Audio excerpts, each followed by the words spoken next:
राम राम मंडळी, काय म्हणते मार्केट? काल बऱ्यापैकी खूप मोठे सरप्राइजेस किंवा शॉक्स आपण बघितले.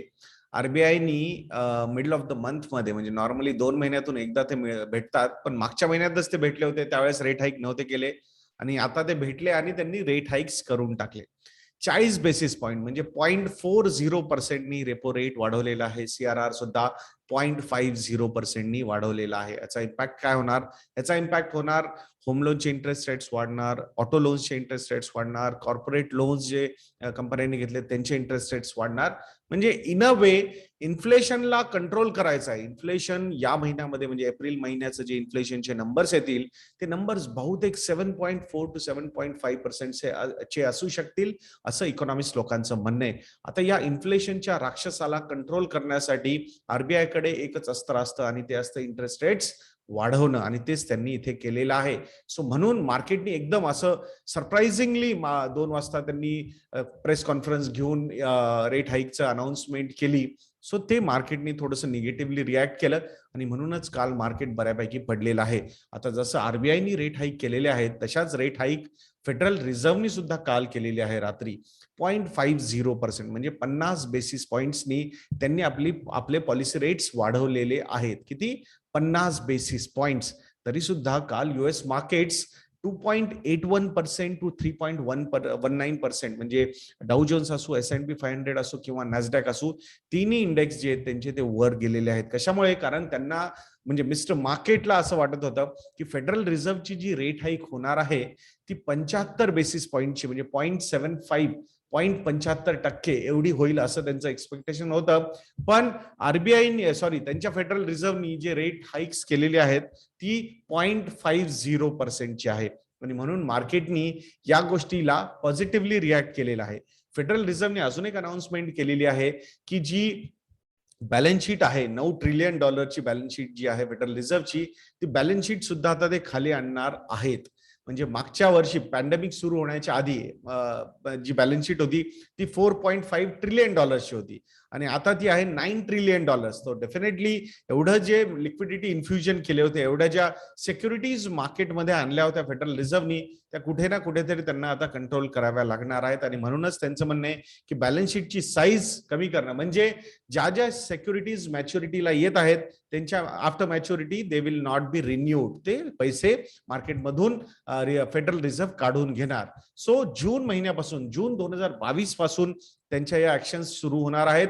47.5 बिलियन एवढं त्या महिन्यापासून ते सुरुवात करणार आहेत आणि 3 महिन्यांमध्ये हाच आकडा ते 95 म्हणजे $95 बिलियन ऍसेट्स ते इन अ वे मार्केटमधून काढून घेणार आहेत आणि बॅलन्स शीटची साईज इथे ते कमी करणार आहेत.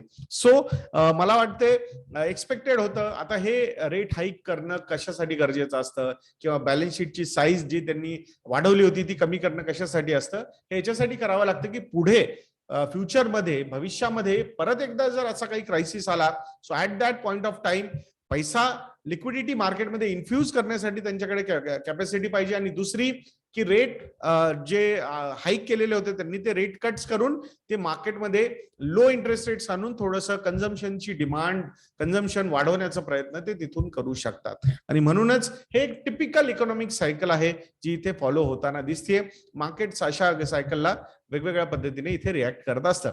आता युएस मार्केट्स बद्दलच बोलत आहोत तर युएस मार्केट्सची 10 इयर गव्हर्नमेंट सिक्युरिटीज यील्ड ही 2.94% वर काल म्हणजे खाली गेलेली आहे. कशामुळे? कारण इव्हन 10 इयर जिसेक यील्डची सुद्धा एक्सपेक्टेशन तेच होते, म्हणजे त्याला ड्राईव्ह करणारे फोर्सेस जे आहेत त्यांची एक्सपेक्टेशन होती की 75 बेसिस पॉइंट्सनी रेट हाईक केली जाईल फेडरल रिझर्व्ह कडून, जी झाली नाही आणि म्हणून ऍक्च्युअली 10 इयर जिसेक यील्ड थोडीशी खाली आलेली आहे. पण आपल्या 10 इयर जिसेक यील्डनी, म्हणजे इंडियाच्या 10 इयर जिसेक यील्डनी काल बऱ्यापैकी अपवर्ड मुवमेंट दिलेली आहे. जवळपास 25 बेसिस पॉइंट्स यील्ड आपली वर गेलेली आहे. 10 इयर जिसेक यील्ड फ्रॉम 7.12% टू 7.3738% पर्यंत यील्ड्स वर गेलेल्या आहे 10 इयर जिसेकच्या. 7.5 to 8% मध्ये मला वाटतं बऱ्यापैकी एक अट्रॅक्टिव्ह ऑपॉर्च्युनिटी डेव्हलप होताना दिसतेय गव्हर्नमेंट सिक्युरिटीच्या फंड्समध्ये इन्व्हेस्टमेंट्स करण्यासाठी. सो जर तुम्हाला त्या गोष्टी ऑपॉर्च्युन टाइमला कळून घ्यायच्या असतील तर आमचे मॉडेल पोर्टफोलिओ सबस्क्राईब करायला विसरू नका मित्रांनो. आमच्या मॉडेल पोर्टफोलिओज मध्ये म्युच्युअल फंडचे सुद्धा पोर्टफोलिओज अवेलेबल आहेत. सो काल मार्केट पडलं होतं म्हणून आम्ही RED हा प्रोमो कोड ऍक्टिव्हेट केला होता. 55% हायएस्ट एव्हर डिस्काउंट आम्ही सगळ्यांसाठी ठेवलेला आहे. तर नक्की investornet.in ला व्हिजिट करून तो डिस्काउंट रेड हा प्रोमो कोड यूज करून तो डिस्काउंट तुम्ही घेऊ शकाल. आता थोडंसं या रेट हाईकचा इम्पॅक्ट कुठल्या कुठल्या सेक्टरवर होतो हे पण एकदा बघून घेऊयात. सो रिअल इस्टेट आणि ऑटो कंपनीज यांच्यावर सगळ्यात जास्त इम्पॅक्ट होईल रेट हाईकचा. जेव्हा केव्हा आरबीआय रेट हाईक करते, FDs वरचे इंटरेस्ट लगेच वाढत नाहीत, पण लोन्स वरचे इंटरेस्ट रेट्स बँका जे असतात ते लगेच वाढवून टाकतात आणि तोच इम्पॅक्ट इथे एखाद्या वेळेस होऊ शकेल.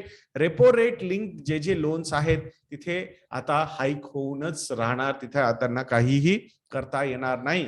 त्यामुळे लोन्सचे इंटरेस्ट रेट्स वर जाण्याची शक्यता सध्या आहे. सो ऑटोमॅटिकली ज्या कुठल्या सेगमेंटमध्ये इंटरेस्ट रेट्स वर जातात तिथे जे काही अंडरलाईंग ऍसेट्स असतात किंवा प्रॉडक्ट्स असतात त्या प्रॉडक्ट्सच्या सेलवर इम्पॅक्ट होतो. म्हणून रिअल इस्टेट आणि ऑटो कंपनीच्या सेलवर ह्याच्यामुळे थोडाफार इम्पॅक्ट होणं हे साहजिक आहे. आता LICच्या IPO बद्दल बोलूयात. सो LICचा IPO काल पहिल्याच दिवशी 67% सबस्क्राईब झाला. किती? 67%. आता पॉलिसी होल्डर्सचा कोटा जो होता तो 1.99 टाइम्स ओव्हर सबस्क्राईब झाला आणि जे एम्प्लॉईचा कोटा होता तो 117% म्हणजे 1.17 टाइम तो ओव्हर सबस्क्राईब झालेला आहे. बाकी ओव्हरऑल रिटेल कॉम्पोनंट म्हणा, क्वालिफाईड इन्स्टिट्यूशनल बायर्स म्हणा किंवा HNIs म्हणा, मला असं वाटतं पुढच्या 1-2 दिवसांमध्ये सगळेच हा पूर्ण इश्यू ओव्हर सबस्क्राईब होईल अशी आशा मार्केटकडून आम्हाला वाटत आहे. बघूयात काय होतंय, कधी होत आहेत. सो जे क्वालिफाईड इन्स्टिट्यूशनल बायर्स असतात आणि HNIs असतात ते शेवटच्या दिवशी बऱ्यापैकी ओव्हर सबस्क्रिप्शन करतात. सो बघूयात काय नंबर हा राहील येणाऱ्या काळामध्ये. आता काही रिझल्ट्स बद्दल बोलूयात. रिझल्ट्स मध्ये कोटक महिंद्रा बँकेचे रिझल्ट्स काल आलेले आहेत आणि रिझल्ट्स बऱ्यापैकी चांगले आहेत. 50% कन्सोलिडेटेड प्रॉफिट वर गेलेला आहे आणि स्टँड अलोन फक्त बँकेच्या बिझनेसचा प्रॉफिट म्हणलं तर तो सुद्धा जवळपास 55-60% वर गेलेला आहे. So it's a very very very good performance by Kotak Mahindra bank. परंतु त्यांचे फक्त 3 युनिट्स आहेत ते सगळ्यात चांगले परफॉर्म करतात. एक आहे जे कोअर बँक युनिट, त्यांचं stand alone banking business, then life insurance business आणि थर्ड कोटक प्राईम म्हणजे ऑटो लोन बिझनेस. हे 3 बिझनेस सिक्वेन्शियली म्हणजे क्वार्टर ऑन क्वार्टर सुद्धा ग्रो झालेले आहेत आणि इयर ऑन इयर सुद्धा ग्रो झालेले आहेत. बाकीचे businesses year on year grow झालेले आपल्याला दिसत आहेत, पण क्वार्टर ऑन क्वार्टर म्हणजे sequential growth December to March वाला जो क्वार्टर होता, सो डिसेंबर क्वार्टर पेक्षा मार्चचा क्वार्टर फार चांगला राहिलेला नाही. इव्हन काही काही ठिकाणी ते त्यांच्या सबसिडरीजनी खराब परफॉर्मन्स दिला आहे. म्हणजे जसं कोटक सिक्युरिटीज असो म्हणा किंवा कोटक AMC असो किंवा कोटक जनरल इन्शुरन्स असो, सो सगळ्याच सेगमेंटनी थोडासा अंडर परफॉर्मन्स दाखवलेला आहे. पण हे 3 सेगमेंट जे आहेत, bank business, life insurance business आणि auto loan business, they have done really well. Even त्यांची ओव्हरऑल लोन बुक सुद्धा इथे वाढलेली आहे बँकेची. आता अडानी ग्रीनचे सुद्धा काल रिझल्ट आलेले आहेत. रिझल्ट म्हणजे प्रॉफिट्स त्यांचे 16% ग्रो झाले. किती? 16% ग्रो झालेले हे प्रॉफिट्स आहेत. टोटल प्रॉफिट किती आलाय? नेट प्रॉफिट 121 कोटी रुपयांचा. मार्केट कॅपिटलायझेशन माहितीये तुम्हाला या कंपनीचं काय? मोर दॅन 4 लाख कोटी रुपये. म्हणजे 800च्या वरचा प्राइस टू अर्निंग रेशो आहे या स्टॉकचा आणि म्हणजे 800च्या वरचा पी रेशो साठी 1016% प्रॉफिट ग्रो व्हायला पाहिजे होता रादर दॅन 16%. रॅशनॅलिटी जी आहे ना ती लवकरच मार्केटमध्ये परत यावी अशी आशा करूयात मित्रांनो. खूप साऱ्या गोष्टी जस्टिफाईड नसताना unnecessarily momentum investing, growth investing नावानी इन्व्हेस्ट करू नका. समजून घ्या काय करतायत, रिस्क असोसिएटेड अशा इन्व्हेस्टमेंट बद्दल काय असतात हे पण समजून घ्या. अदरवाईज तुमचे एक्सपेक्टेशन्स चुकीचे बिल्ड होऊ शकतात. सो भलेही तुम्ही एखाद्या वेळेस या कंपन्यांमध्ये नाही अडकणार, पण कुठल्या तरी दुसऱ्या कंपन्यांमध्ये अडकून जाताल जिथे असाच पाथ कंटिन्यू असू शकतो. सो म्हणून विचार करून इन्व्हेस्टमेंटचे डिसिजन घेत राहा मित्रांनो. बाकी इलेक्ट्रिक व्हेकलचे रजिस्ट्रेशनचा नंबर एप्रिल महिन्यामध्ये 6% खाली आलेला आहे, म्हणजे डिप झालेला आहे. कशामुळे?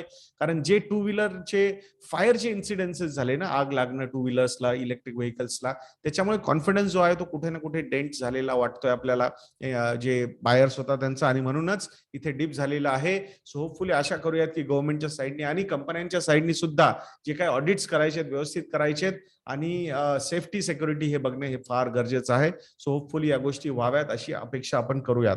बाकी पॅसिव्ह फंड्स म्हणजे इंडेक्स फंड्स, पॅसिव्ह म्हणजे इंडेक्सला फॉलो करणारे फंड्स. सो स्पेसिफिकली निफ्टी 50ला फॉलो करणारे पॅसिव्ह फंड्सचं जे ऍसेट्स अंडर मॅनेजमेंट आहे ते 2,00,000 कोटी रुपयांच्या वर गेलेलं आहे. किती? 2,00,000 कोटी रुपयांच्या वर. किती ईटीएफ्स आणि किती इंडेक्स फंड्स निफ्टी 50ला फॉलो करतात? जवळपास 17 ईटीएफ्स एक्सचेंज ट्रेडेड फंड्स जे निफ्टी 50ला फॉलो करतात आणि 19 इंडेक्स फंड्स निफ्टी 50ला फॉलो करतात. सो 2,00,000 करोड रुपयाचं ऍसेट्स अंडर मॅनेजमेंट निफ्टी 50ला ट्रॅक करणाऱ्या फंड्सचं झालेलं आहे. इट्स अ बिग अचिव्हमेंट आणि खूप लॉंग वे टू गो आहे असं मला वाटतं. इंडेक्स इन्व्हेस्टिंग किंवा पॅसिव्ह इन्व्हेस्टिंग हे बऱ्यापैकी वाढताना दिसेल. पेनिट्रेशन जे असेल ते खूप जास्त वाढेल येणाऱ्या काळामध्ये. सो मी आशा करतो मित्रांनो की आपला हा इनिशिएटिव्ह उपक्रम तुम्हाला चांगला वाटत असेल. व्हिडिओला लाईक करायला, शेअर करायला आणि चॅनलला सबस्क्राईब करायला विसरू नका. नेक्स्ट व्हिडिओमध्ये भेटूयात. जय हिंद, जय महाराष्ट्र.